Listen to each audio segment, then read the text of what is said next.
méditation anti-stress, décider ce que je veux vraiment pour être heureux. Moi, je pense qu'à un moment donné, on a tout le monde à designer en bon anglais notre vie. C'est-à-dire à dire qu'est-ce que je veux faire de ma vie. Et c'est tellement gros, ça, que tu dis, je ne sais pas par quel bout de prendre ça. Moi, je vais vous montrer très rapidement une façon que je fais régulièrement tous les ans. La première affaire que je fais, c'est que j'essaie de trouver les grands domaines de ma vie qui sont importants pour moi. J'en ai mis quelques-uns, c'est à peu près ceux qu'on va retrouver chez tout le monde. Tout le monde va dire ma santé physique, c'est important. Ma santé psychique, la gestion de mes émotions, si vous êtes là, c'est parce que c'est une dimension importante. Mon couple, ma famille, ma santé financière, je ne sais pas pourquoi j'ai mis celle-là, c'est pas important pour personne, mais en tout cas, je l'ai mis. Mon travail, mes amis, on a toutes des catégories comme ça. Moi, j'en ai 8 ou 9. J'ai mis la créativité, j'ai mis le jeu, j'ai mis mes enfants à part du couple, etc. Et là, j'essaie de voir, la première fois que j'ai fait cet exercice-là, ça a été assez révélateur. J'essaie de voir où est-ce que j'en suis dans chacune de ces catégories-là par rapport à où je voudrais être. Et je vais vous expliquer comment vous pouvez faire l'exercice. Dans le fond, c'est vos valeurs, c'est les domaines de votre vie que vous trouvez importants. Et vous imaginez qu'au centre, c'est 0%, et vous essayez d'imaginer, OK, dans le travail, par rapport à ce que je rêve, ce que je veux qui m'arrive, où est-ce que j'en suis actuellement, aujourd'hui, le 2 mai? Et vous faites une évaluation sommaire. Vous dites, bien, mon travail, ça va quand même bien, c'est un nouveau travail, je connais les gens, il y a un petit peu de défis. Bon, OK, je dirais que j'étais à 80%. Voyez-vous, puis vous faites une ligne qui correspond à peu près à ça dans la pointe.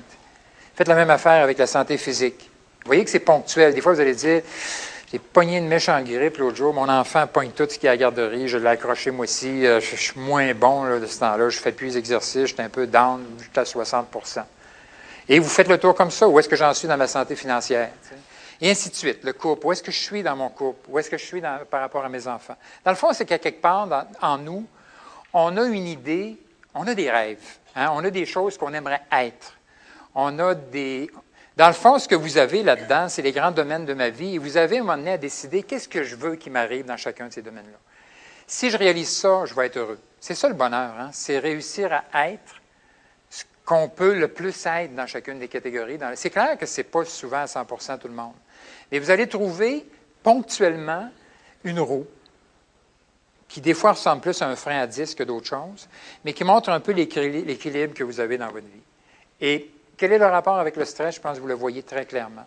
Des fois, quand on est au travail, par exemple, qu'on a un stress majeur au travail, mais qu'ailleurs, dans d'autres domaines de notre vie, ça roule. Regarde, on a de quoi sur lequel s'appuyer. Voyez-vous, notre roue, elle va continuer à... Mais quand quelqu'un met tout dans son travail, qui néglige d'autres affaires, regarde, là, c'est d'autres domaines importants, il y a des trous, c'est quelqu'un qui va avoir bien de la misère à tolérer le stress. Voyez-vous, c'est toute la dimension de l'équilibre, dans le fond. Et décider ce que je veux, bien moi, c'est carrément le sens de la vie. Tu sais, quand on dit la plus grande source de stress, c'est de faire des choses qui n'ont pas de sens, là. Moi, je pense que le sens, vous avez une façon de le donner. C'est essayer de prendre chacune des catégories puis d'essayer de dire quel est le sens que je veux donner à ma vie dans mon travail? À la limite, tout ça, c'est quoi la mission que je me donne sur Terre? Ça a l'air un peu curé de dire ça, mais je vais vous dire bien honnêtement, le jour où tu trouves, où tu te donnes une mission, c'est toi qui te donnes, dans le fond. Mais à quelque part, tu peux toujours évaluer toutes les affaires qui arrivent par rapport à ce sens-là. C'est-à-dire que tu dis, il arrive telle affaire, il arrive telle chose au travail, il arrive telle opportunité, vous l'évaluez par rapport au sens que vous voulez donner à votre vie, et tout de suite, ça vient vous dire dans votre tête, oui, ça va dans le sens, non, ça ne va pas dans le sens. Si je fais quelque chose qui ne va pas dans le sens, il y a une grande source de stress qui est là. Et ça vous aide même à gérer votre temps. Ce n'est pas quelque chose sur lequel je peux m'étirer longtemps, là, mais c'est quelque chose qui est fondamental. Les sens que je veux donner à ma vie.